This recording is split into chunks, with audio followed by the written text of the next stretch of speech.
Mana topik kita hari ini adalah mengenai isteri bila dah jadi ibu wanita bila dah jadi ibu jangan lupa jadi isteri. Dan ini cukup menarik sebenarnya. Kalau kita tengok tadi kan perbincangan bukan saya nak lupakan dia, saya ada hal saya kena jaga anak saya dan sebagainya. Jadi ini yang kita nak bincangkan sebenarnya bersama tetamu-tamu kita, Syirah. Kalau dapat saya perkenalkan, di sebelah kiri saya adalah Datuk Seri Datuk Dr. Fazila Muhammad. Datin Seri, maafkan saya. Datin Seri Datuk Dr. Fazila Muhammad Ali, perundi motivasi. Di kanannya yang cantik manis itu pula adalah Yat Hamzah, seorang selebriti dan juga artis, serta yang kanan tu pula saya. Saya lama tak jumpa dengan Fizi. Sihat alhamdulillah. Dan juga seorang suami misali. Baik. Jadi hari ini satu perbincangan yang saya kira sebenarnya mungkin kita akan lakukan secara santai, tetapi sebenarnya kalau kita lihatlah, saya nak buka sikitlah macam saya kata tadi pada awal, ada para suami yang merajuk. Sebenarnya bila pun dapat anak tu rasa macam terabai, dipinggirkan, cakap tak tahu. Sebenarnya kalau dibiarkan jadi satu masalah. Betul. Tetapi ini yang kita nak bincangkan supaya kita dapat menyemarakkan lagi rumah tangga kita. Betul tu, Farin. Kalau dapat saya buka perbincangan kita pada tengah hari Jumaat yang mulia ini. Kenapa orang kata kalau kita dah jadi ibu, jangan lupa untuk jadi isteri? Kenapa wujudnya perkara ini? Kalau saya dapat mulakan dengan Datuk Seri. Perkara ni adalah common, yang biasa ya, yang kita tengok kadang-kadang suami merajuk isteri asyik tengok baby dia ya, dan sepatutnya kita kena pesankan kepada isteri-isteri muda ya, jangan hanya tapi dia selalunya isteri-isteri muda ni selepas bersalin hormon dia akan jatuh. Bila hormon jatuh, dia jadi ada yang merian, ada yang fikiran yang tak berapa settle, ada yang mengingatkan waktu bersalin itu adalah sesuatu yang amat yang pertama yang dia rasa trauma. Jadi trauma ini juga menyebabkan dia takut nak layan suami. Itu satu daripada akibat hormon. Okey. Tetapi kita kena pesan kat dia, mak ni kena pesan selepas 50 hari, 40 hari jaga suami sama, tengok sama. Walaupun kita dalam pantang, kita kena ambil perhatian pada suami. Kerana anak kita kasih sayang bersama-sama. Jangan hanya tumpukan kepada baby sekejap saja, tapi bapaknya juga perlukan perhatian. Bapaknya juga baby. Ini besar.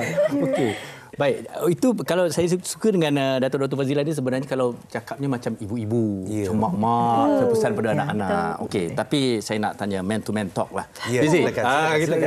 Okey, pengalaman pertama bila isteri tu baru dapat anak dan sebagainya, ada tak dilema ataupun satu perasaan macam alamak, kasih dah terbahagilah, perhatian dah kurang lah. Apa perasaan? Dia tipulah kalau kita tak rasa dilema itu sebagai seorang bapa. Semestinya kita merasai benda itu. Tapi inilah kita faham, sebelum ni kita habiskan masa dengan isteri kita. Dan isteri kita habiskan masa dengan kita 24 jam sehari. Betul. Pergi mana-mana pun sama-sama. Jadi bila dah ada anak ni, pada permulaannya saya rasa macam macam terabai lah. Rasa macam, ada rasa macam tu? Adalah sikit lah kan. Rasa macam sikit anak. Okey. Kita yang benda yang bukan salah kita pun kita kena marah. Contoh, apa ni tidur je kerja kan? Anak tengah menangis pun kau tak dengar. La ilaha illallah. Kita ni penat. Tapi kadang-kadang bila kita fikir satu sudut yang balik, inilah di antara cabaran dalam perkahwinan, dan ini di antara penguat kasih sayang kita dengan isteri kita. Kan? So bagi saya, pada permulaannya memang rasa macam tu. Benda tu is a normal thing. Tapi lama-lama kita dah hadap pada benda tu kan. Anak beranak masuk 3. So kita masuk 3, alhamdulillah. Dah biasa dah lah macam ni. Fizi, saya suka tadi perkataannya. Inilah dia cabaran dalam rumah tangga untuk menyiratkan rumah tangga. Jealous dengan anak sendiri ke? Tak. Dia bukan jealous. Perhatian tu kita rasa macam, loh, tak payah perhatian kat aku pun. Dia macam tu. Okey, baik. Kami nak kongsikan kepada anda antara feedback ataupun maklum balas yang kami terima daripada penonton setia kami di Facebook. Iaitu Fatin Nuihah katanya. Suami kena turut bekerjasama kerana penat jaga anak ni sangatlah mencabar. Dari segi emosi seorang ibu, lagi-lagi ibu baru seperti saya, banyak perkara yang kena belajar katanya. Baiklah. Baiklah, kita nak tanya kepada ibu lama. Sekarang dah ada berapa orang anak? Alhamdulillah 5. 5 orang. Alhamdulillah. Banyak pengalaman ni. Yang paling kecil setahun setengah. So memang sibuk lah. Okey, baik, mungkin Yat boleh kongsikan kepada penonton atau kami sendiri di sini, apa agaknya perbezaan semasa Yat bergelar isteri dan juga selepas bergelar ibu. Apa perbezaannya? Paling menarik soalan tu. Betul. Betul kan? Okey. Bismillahirrahmanirrahim. Salam Sadul Ayam semua. Okey, sebenarnya saya sebenarnya bila ditawarkan untuk berbincang untuk topik ni kan, saya rasa macam satu tamparan jugalah sebab betul kadang-kadang kita sebagai isteri ni memang mengaku jugalah Fizi doktor memang kadang-kadang kita terlupa untuk menjadi seorang isteri yang kata boleh bahagikan masa untuk suami dengan anak. So memang mula-mulanya tu bila ada suami itu of course kita perhatian kita 100% untuk suami sahaja dan diri sendirilah. Tapi bila dah tiba-tiba ada anak, tapi kita dah buat persediaan tau. Kalau saya rasa tak timbul masalah kalau kita dah prepare awal-awal, maknanya kita dah bincang dengan suami. Lepas ni kita kan bukan berseorangan dah, kita kena ada ramai dah. Ini strategi dah bincang awal lah ni. Dah bincang awal. So bila dah bincang awal, benda tu kalau dah jadi dah tahu dah. Okey, sebelum kita dah bincang plan kita untuk buat benda ni macam mana. Kan memang akan betul, saya akui kadang-kadang kita dah terlampau penat, kadang-kadang kan doktor kan bukan suara anak makan, bukan anak, kadang-kadang kita dengar selalu kan anak-anak yang tertidur masa makan ni mak tertidur masa suruh anak makan sebab letih sangat. Betul, ini memang saya tak nafikan, benda ni betul-betul terjadi pada saya dan saya rasa ramai lah benda macam ni. Macam kadang-kadang suami dah balik rumah, kita tak sempat nak buatkan air, dia dah ada kat dapur, dia siapa kita dulu kita tak sempat nak orang kata sambut dia lah kat depan pintu lah, macam Fizi mungkin mesti sambut. Tengok kadang-kadang kita tak sempat sebab kita berperang dengan anak kat dapur kan, anak kecil-kecil. So sebab itu suami, alhamdulillah saya digunakan suami yang memahami. Alhamdulillah. Dia memang saya dengan dia memang dah bincang, kita ni teamwork. Saya dengan dia teamwork. Kan kita macam kita coach, laki bini, anak-anak kita ni player.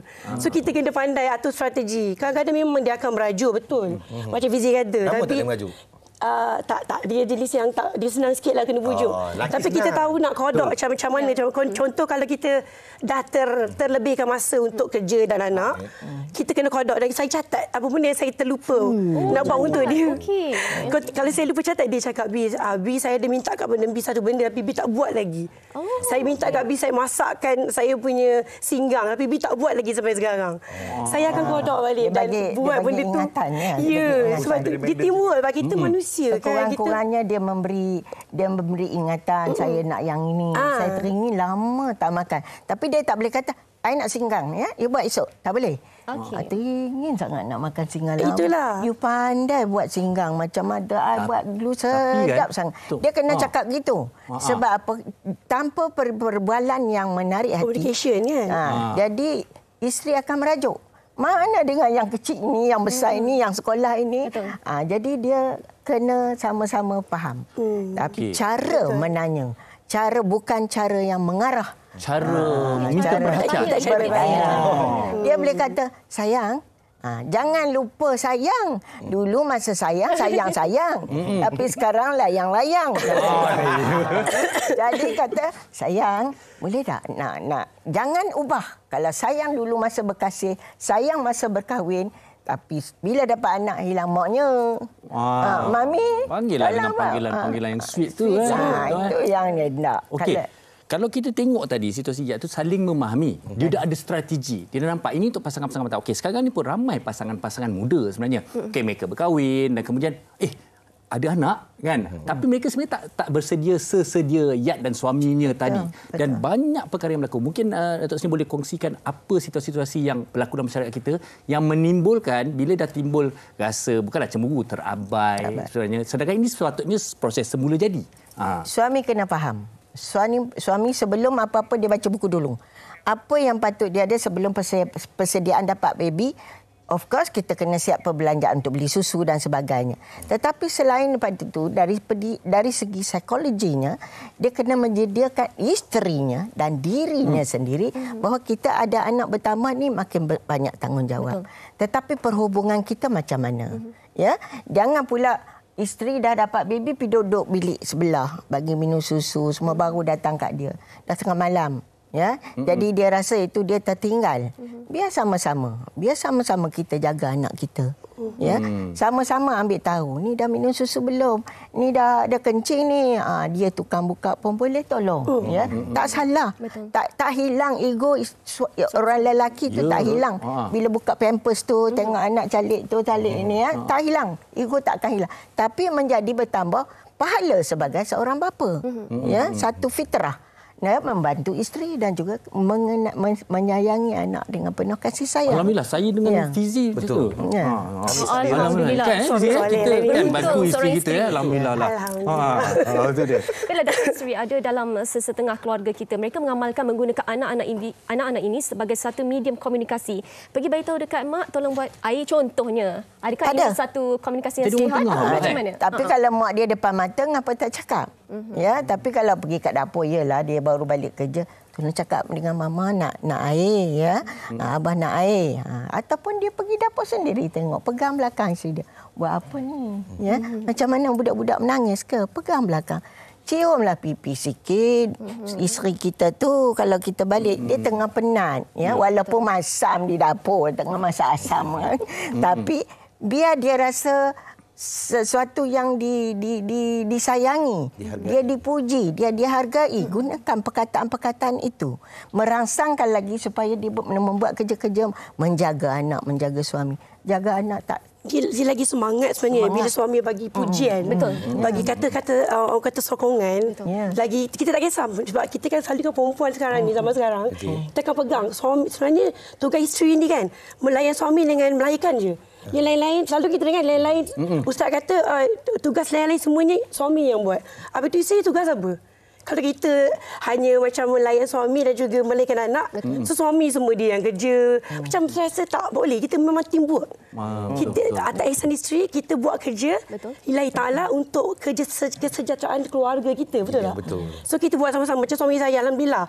Dia penat macam mana pun, dia balik, dia tengok anak-anak tak mandi, dia akan mandikan dulu. Anak-anak belum makan, dia akan suap dulu. Alhamdulillah, itu rezeki saya. Bab yang ini saya sukalah. Suami saya ni. Jadi saya harap ramailah suami-suami di luar sana yang ada rasa tanggungjawab macam ni, macam Dr. Ashir, Dr. Fizi. Kita penat sama-sama. Sebab apa tahu? Biar kerja kita bersama. Masa mana kita kerja semua selesai awal sama-sama, so kita boleh ada masa bersama. Quality time. Tak kisahlah pagi masa kalau pukul 10 ke budak-budak tu suruh tidur awal, pagi tidur. Semalam sebelum tidur kan. Jadi tak ada biarkan depan TV dia duduk tengok, yang ni tengok TV, yang ni buat kerja sekolah, yang ni baby dah duduk dukung ni nak isap susu. Ya, bapak dia tengah ya. Jadi dua-dua tu kena kerjasama. Bapak dia mungkin masuk bilik tidur. Nanti abah tengok macam mana, tepuk-tepuk sikit yang 2-3 tu. Yang kecil sekali mak tengok. Itu kerjasama, mesti timbal balik bersama-sama. Okey, baik. Untuk seorang suami lah, seperti Fizi sendiri lah. Daripada sekarang nak masuk 3 kan? Ke nak masuk 4 ni? On the way 3. On the way 3. Okey. Okay. Ini pun tengah mencabar juga dia kan. Okey. Tetapi sebenarnya kan, kalau cara kita nak menyesuaikan, okey, apa beza pula sudut pandang seorang suami ketika sebelum kita menjadi suami dan setelah menjadi ayah ni? Kita nak perbezaan itu. Banyak perbezaan dia. Kalau sebelum kita menjadi seorang suami, kita tak memikirkan hal-hal yang lain. Kita hanya memikirkan kita saja. Jadi bila fasa kita beralih kepada kita menjadi seorang suami ini, kita memikirkan permasalahan ehwal isteri kita. Jadi bila kita jadi seorang ayah ni, bertambah lagi kita punya satu fasa pemikiran. Kan, anak pula. Kan, anak daripada segi pakai minum, makan, lepas tu pembelajaran anak-anak bagaimana dan masa kita. Kan, contoh, saya bertugas sebagai penyampai radio ni memang sangat sibuk. Saya bangun awal 4.30 pagi. Pukul 5 saya dah sampai di studio 5 suku, dan kadang-kadang kita balik pukul 3, pukul 4 petang dan sambung lagi ada syuting pukul 11 malam baru kita sampai rumah. Kadang-kadang nak habiskan masa dengan anak-anak tu seminggu adalah 3-4 kali. Kan, itu tuntutan kerja yang harus kita lakukan. Itu tugaslah, itu tugas yang mencabar. Yang waktu muda okeylah, tapi kalau pertengahan umur tu mungkin tidak sesuai lagi. Tapi tugas-tugas mencabar. Tapi ada lagi satu kekangan akan timbul jika sekiranya anak sakit. Lahir-lahir anak tu sakit. Tuhan duga kita. Yang demam, yang sakit, ada yang jadi kurang upaya ke, ada yang jadi berbagai-bagai ujian Allah, ya. Ini juga kena ada kefahaman di antara isteri dan suami. Banyakkan berbincang lah. Bagi saya banyakkan berbincang, banyakkan berkomunikasi. Kita kena faham. Kadang-kadang kan, pemikiran sebagai seorang lelaki dia kata, alah, orang rumah ni duduk kat rumah je. Apa sangat yang kau buat kat rumah? Kan? Saya pernah satu hari tu, isteri saya bagi dia keluar me time dengan kawan-kawan dia. Jadi saya jaga anak-anak. Baru saya faham. Baru sedar. Penatnya menjadi seorang suri rumah tangga ni. Betul. Saya sebab itu pun saya orang cakap, macam mana isteri boleh, kita kan kejap je dengan anak, kadang dah tak sabar dah. Betul. Kita cuci rumah tingkat bawah. Betul. Lepas tu kita basuh kain. Ya. Angkat kain kat ampayan, basuh pinggan, lepas tu terbongkar. Kita punya penat. Itu kata macam mana seorang perempuan ni boleh menguruskan rumah, kan? Memanglah kita faham dia punya rungutan tu kan. Baru kita faham bagaimana. Jadi suami-suami di rumah sana tu cuba jadi suri rumah tangga. Tahu anda faham. Kena Jadi yang terawal bangun, yang terakhir tidur. Okey, baik. Itu dia antara pesanan yang saya kira boleh dijadikan panduan kepada lelaki-lelaki dan juga mereka yang belas suami di luar sana. Baiklah, kita akan banyak lagi soalan yang bakal kami tanyakan. Tapi sebelum itu, kita nak dengar pandangan orang ramai mengenai topik ini. Jom kita saksikannya. Okey, bagi I, sebab memang susah nak bahagikan masa sebab bila kita jadi ibu, lepas tu in the same time kita jadi isteri. Tapi kalau ikutkan sunnah kan, memanglah kita kena lebihkan suami dulu. So kita kena pandailah bahagikan masa. So kalau I akan make sure waktu siang tu bila suami pergi kerja, I spend time dengan anak. So bila malam, bila diorang dah tidur, then I bolehlah spend time dengan suami. So macam you masakkan pun macam bagi anak-anak makan dulu kalau tak sempat tu kan. So nanti dia layan suami you. Kalau dulu kahwin kalau tak ada anak, memang senanglah hidup you. Memang you fokus kat seorang je. So bila anak, tapi actually suami pun kena faham lah. Bila kita anak, especially anak kecil, memanglah kita kena lebihkan dengan anak dulu. I memang I kena ada macam like me time, kena ada me time dengan husband I, kena ada date night. So kita tak hambar tau kita punya, sebab kita tengok orang yang sama je. So nanti kan kalau kita duk fokus itu, nanti suami kita macam neglect dia kan. So macam I memang daripada awal memang tak pernah macam kena ada time-time yang special untuk kita berdua. Untuk yang isteri terlebihkan anak tu, mungkin anak-anak kecil, anak-anak kan nak perhatian lebih. Macam I dulu lah, memang banyak masa untuk anak-anak. Kadang kita solat tu kadang lambat apa semua sebab anak kan time tu lah dia nak kelingi dia budak-budak kan, beza kan. Itulah banyak masa dengan anak-anak lah masa dulu, masa budak-budak kecil. So husband ni kadang-kadang husband kena faham lah. Faham keadaan isteri dia tu macam mana. Dan isteri ni duduk rumah, bukan duduk saja. Banyak benda yang buat. Kita ni sebenarnya housewife. I pernah jadi housewife. Housewife ni kerja lagi banyak daripada kita yang bukan housewife. Itu dia luahan dan pendapat wanita, juga saya pasti para isteri. Jadi awak sebenarnya macam awak, yang ini Syira sebenarnya baru 6 bulan tau. Dia baru jadi seorang ibu. Betul. Alhamdulillah. Suami awak abaikan suami awak ke? Tak ada, saya tak pernah. Betul, tak ada, saya tak pernah abaikan suami saya. Tapi saya tak nafi masa dengan anak tu lebih, sebab baby kan, masa dengan anak tu lebih, tak adalah sampai lupa, cuma dia bolehlah uruskan diri dia sendiri. Dia pernah mengadu tak? Saya rasa tak pernah. Alhamdulillah, saya ada suami yang memahami. Dia tahu kadang-kadang saya penat, so dia tolong uruskan baby. Macam tadi, tak ada. Tapi kita buat panggilan kepada suaminya. Assalamualaikum. Okey, baik, kita terus bersama tetamu kita. Baiklah, Yad, saya nak tanya kepada Yad. Kalau kita bercakap mengenai peranan seorang isteri, mungkin menjaga keperluan suami dan sebagainya, makan minum, sambut suami balik dari rumah dan sebagainya. Bagaimana pula pada pandangan Yad dari sudut penampilan seorang isteri? Kadang-kadang kita dah jadi ibu ni, kita selesa berbaju kelawar mungkin di rumah dan sebagainya. Kita tak sempat nak mandi sebab urus anak. Yad sendiri macam mana? Okey, Allahumma salli ala sayyidina Muhammad. Saya sangat suka soalan ni. Saya tunggu sebenarnya sebab saya akui bila kita dah terlampau sibuk kat rumah, kadang-kadang memang wanita yang bergelar ibu ni dia punya tugas kat dapur. memang tak berhenti dapur dengan anak-anak. So dia dah jadikan rutin pakaian yang mudah kita capai, yang selesa, jadi macam dress code lah untuk bekerja kat rumah, dekat dapur. Jadi saya rasa uniform dress code kita, uniform kita. So yang mudah tu maknanya yang tak cantik lah, yang serabai. So yang itu kita kena, mungkin untuk ibu baru benda ni praktikal, tapi sebenarnya tak boleh. Sebenarnya kita bersalah bila kita tahu suami ni, kita kena jaga dua tau, dia punya perut dan juga mata dia. Jadi jangan salahkan suami kalau suami komplain ke itu ini. Kita kena jaga mata dia, iaitu kita kena cantik walaupun di dapur, walaupun di rumah. Saya dulu pun mungkin orang kata Bonnie sebagai seorang selebriti, bekas selebriti kan. Sebab dia biasa melawar kat luar, jadi terbawa-bawa sampai ke rumah. So saya memang tak sempat make up macam mana pun, lipstick merah mesti ada. Tanya dekat anak, tanya dekat. Jadi kalau kat rumah kalau memasak pun pakai baju ni ke? Tak adalah. Baju di rumah lah. Yelah. Kan? Tapi bila suami ada, saya tahu suami saya akan balik, saya akan pastikan saya akan baju yang elok, yang macam walaupun tak adalah cantik mana tapi presentable, sejuk mata mana. Baju kelawar ni suami saya tak ada komplain. Tapi saya sendiri pun tak selesa pakai selalu. Tapi kadang-kadang nak ada wangi sikitlah. Itu wajib. Saya memang hantu perfume. Saya nak masak, saya ada perfume saya. Nak dengar anak-anak ada perfume-nya. Bila suami balik kena spray lebih lagi. Bila suami bersama dengan suami lebih lagi. So kena make up, kena pakai baju walaupun kita kat dapur, pakai baju tapi yang sesuai lah. Kena ada, itu tanggungjawab kita. Okey tu. Saya kan bila selalunya lah, ini sangat klise lah, sinonim lah. Kalau orang melihat kita di TV, orang kata bolehlah bekas selebriti, bolehlah gini, dia memang dah gini.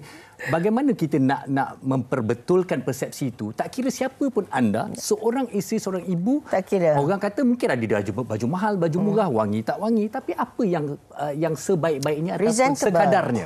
Sekadarnya presentable. Maknanya ada pakai baju atau kalau nak pakai seluar, pakai blouse ke apa, kita tak tutup urat tak apa, sebab kita di dalam rumah. Rambut tu biarlah selesa. Kalau anak rambut panjang macam ni dengan sana sini tak boleh juga. Kalau boleh ikat atau potongkan. Bedak pun sekadarnya, janganlah pakai bedak sejuk tepek-tepek tu. Tak tengoklah. Takutlah suami tengok macam mak dia je. Jadi mak dia lagi elok kadang-kadang. Jadi pakailah powder. Pakai powder baby pun ada pada bau baby je. Pakailah sikit lipstick macam ni kalau nak bagi elok ya. Kalau lepas tu presentable, maknanya bersih. Yang penting nampak bersih. Sempat gosok gigi ya.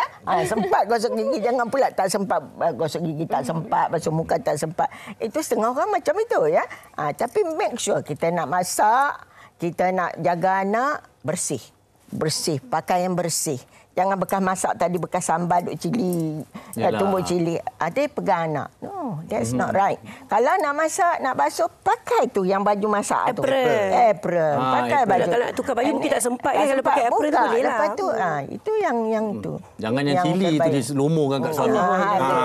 Itulah dia. Itu kadang-kadang panas. Kerana duduk di tepi api duk masak. Anak lagi bising. Panas. Balik suami. Lapar. Nak makan ni, nak makan tu. Betul. Imagine. Itu yang buat isteri naik darah tinggi, naik bising. Tak salah isteri juga. Suami kena faham. Dia pergi kat depan. Masak apa sayang? Itu dah lembut turun dah. Dia punya degree dia. Kalau masak apa? Mama masak apa ni? Tak sedap pun. Jangan pula kita nak berlawan dengan anak pula kita nak perhatian, kita minta menyindir. Cik pasal namanya tu. Baik, macam Fizi dulu. Adakah isu penampilan ini menjadi satu isu hangat ataupun perbualan hangat lah antara Fizi dan juga isteri? Nak tengok isteri secara cantik. Iyalah, sebagai seorang suami, tipulah kalau kita tak nak tengok isteri kita tu cantik. Kita mesti nak tengok isteri kita cantik. Bagi saya, sebab isteri saya memanglah cantik. So, dia pakai boleh cantik. Alhamdulillah. Tak ada masalah bagi saya, memang tak ada masalah. Suami pun handsome, alhamdulillah. Tapi memang kena lah. Cara suami nak tegur isteri senang aja. Belilah lipstick, belilah bedak apa semua, and then bawa balik. Ada orang jual kat office tu, saya belilah untuk awak. Tapi doktor, kadang-kadang kita beli tak kena dengan selera dia pula. Macam mana tu? Bagi dia duit. Betul itu. Jalan saya. Anak awak belilah apa yang untuk mencantikkan diri. Okey. Okey. Itu daripada pandangan seorang suami yang memang kita mengharapkan juga. Dan okey, baik. Di penghujung perbincangan kita ni, sebenarnya seronok kita bersembang ni. Satu yang penuh kata ilmu dan juga inspirasi untuk pasangan berumah tangga di luar sana. Okey, ya. Ini satu yang saya betul-betul nak tanya. Kadang-kadang para suami tidak memahami di mana kalau wanita dalam pantang ni ada depresinya, ada banyak fikirannya. Jadi tolong kongsi bersama kami apa yang perlu kami faham untuk mereka yang mungkin dah jadi ibu ni. Silakan, ya. Dilemanya. Lelaki, suami tak faham isteri yang ada depresi, ada meroyan dan sebagainya tu macam tu. Itulah dia. Persediaan sebelum kita buat sesuatu, kita perlu ada preparation kan. Nak jadi DJ, nak jadi pengacara, nak jadi doktor. Macam tu juga nak jadi suami. Perlu ada persediaan. Wajib tahu hukumnya. Jadi bila kita tak ada ilmu, tak tahu apa benda yang kita buat, maka benda itu akan merosakkan segala benda yang kita nak buat. Nak bina rumah tangga bukannya mudah. Nak meruntuhkan lagilah senang sebenarnya.